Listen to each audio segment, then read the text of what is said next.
माघ का महीना चल रहा है, माघ स्नान प्रारंभ हो चुका है। माघ स्नान कब किया जाता है? अगर आपने अभी तक शुरू नहीं किया है तो आप कब से कर सकते हैं?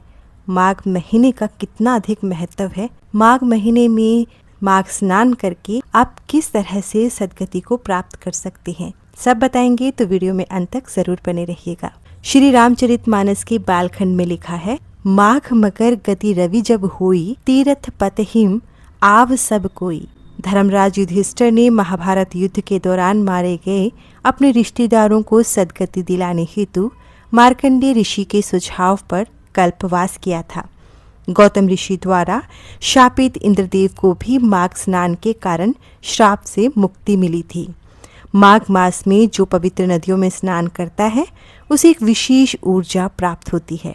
जो व्यक्ति सकाम भाव से माघ स्नान किया करता है उसे मनोवांछित फल प्राप्त होता है, और निष्काम भाव से स्नान अगर किया जाए तो माघ स्नान मोक्ष देने वाला होता है, ऐसा शास्त्रों में कहा गया है।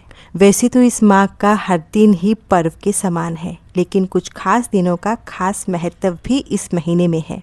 ऐसा कहा जाता है कि प्रयाग में माघ माह में 3 बार स्नान करने पर फल 10,000 अश्वमेध यज्ञ से भी ज़्यादा होता है। पूरे महीने माघ स्नान करने वाले मनुष्यों पर भगवान विष्णु प्रसन्न रहते हैं तथा उन्हें सुख, सौभाग्य, धन, संतान और मोक्ष प्रदान करते हैं।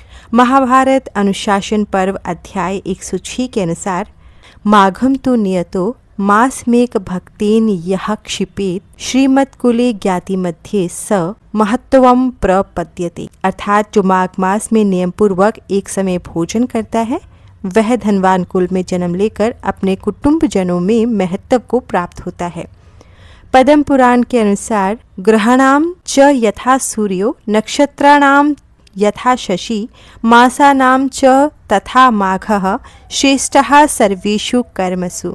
अर्थात जैसे ग्रहों में सूर्य और नक्षत्रों में चंद्रमा श्रेष्ठ है, उसी तरह महीनों में माघ मास श्रेष्ठ है। माघ मास में मूली का त्याग करना चाहिए तथा देवता और पितरों को भी मूली अर्पण न करें। माघ में तिलों का दान बहुत ही आवश्यक बताया गया है। विशेषतः तिलों से भरकर तांबे का पात्र दान करना चाहिए। महाभारत अनुशासन पर्व में कहा गया है, माघ मासे तिलान यस्तु ब्राह्मणेभ्यः प्रयच्छति सर्वस्व संकीर्णम नरकम स न पश्यति। जो माघ मास में ब्राह्मणों को तिल दान करता है वह समस्त जंतुओं से भरे हुए नरक का दर्शन नहीं करता। श्री हरि नारायण को माघ मास अत्यंत प्रिय है। वस्तुतः यह मास माघ मास प्रातः स्नान अर्थात माघ स्नान, कल्पवास, पूजा, जप, तप, अनुष्ठान, भगवत भक्ति, साधु संतों की कृपा प्राप्त करने का उत्तम मास है।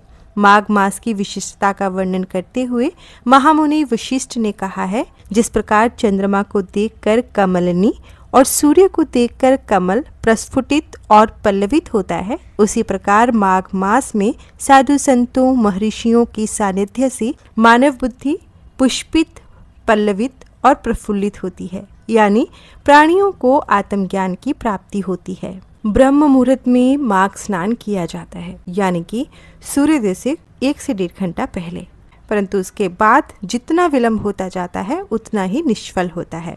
स्नान के लिए काशी, प्रयाग आदि तीर्थ उत्तम माने गए हैं। वहां न जा सके तो जहां स्नान कर रहे हैं वहीं प्रभु का स्मरण करते हुए स्नान कर लें। माघ मास के लिए ब्रह्मचारी, गृहस्थ, सन्यासी और वनवासी चारों आश्रमों के, ब्राह्मण, क्षत्रिय, वैश्य और शूद्र चारों वर्णों के, बाल, युवा और वृद्ध तीनों अवस्थाओं के, स्त्री, पुरुष या नपुंसक जो भी हों, सबको आज्ञा है कि सभी यथा नियम नित्य प्रति माघ स्नान कर सकते हैं। स्नान की अवधि की बात करते हैं तो पौष माह के शुक्ल पक्ष से ये प्रारंभ होकर माघ मास के शुक्ल पक्ष तक हो सकती है। पौष शुक्ल पूर्णिमा से माघ शुक्ल पूर्णिमा तक हो सकती है। माघ शुक्ल पूर्णिमा 1 फरवरी को है। दोनों ही तिथियां निकल चुकी हैं जिसमें आप माघ स्नान प्रारंभ कर सकते थे। वैसे तो माघ स्नान आप किसी भी दिन कर सकते हैं, किसी भी समय से प्रारंभ कर सकते हैं, परंतु एक और समय है जब आप माघ स्नान प्रारंभ कर सकते हैं, वो है मकर संक्रांति, जब सूर्य मकर राशि में आएगा। और ये स्नान चलेगा जब सूर्य कुंभ राशि में प्रवेश करेगा और ये दिनांक होगी 12 फरवरी 2026। नित्य स्नान करें और उसके अनंतर यथा अवकाश मौन रहे, भगवान का भजन करें, यजन करें, सूर्यदेव से प्रार्थना करें, सूर्य को नमन करें, सूर्य को अर्घ्य जरूर दें।